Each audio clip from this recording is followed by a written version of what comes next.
Gravity. Newton knew that gravity is a force that attracts objects to each other, and his laws predicted the strength of this force with fantastic precision. But how does gravity actually work? How does the Earth pull on the moon across hundreds of thousands of miles of empty space? They behave as if they're connected by some kind of invisible rope.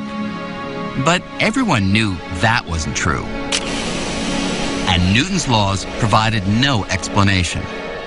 Einstein found that no Band-Aid patches would fix Newtonian gravity. He had to invent a mechanism for it. He had to understand it. After puzzling over this problem for more than 10 years, Einstein reached a startling conclusion.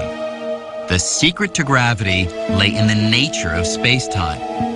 It was even more flexible than he had previously realized. It could stretch like an actual fabric.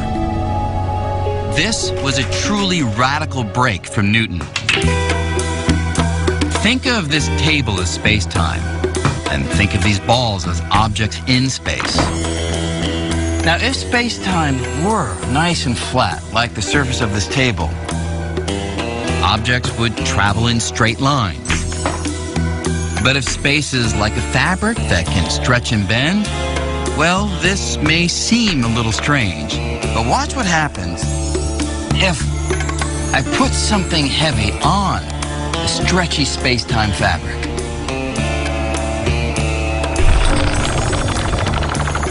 Now, if I take my shot again,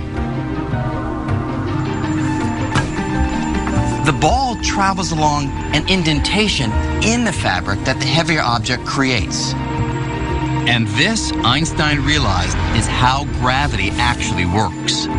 It's the warping of space-time caused by the objects within it.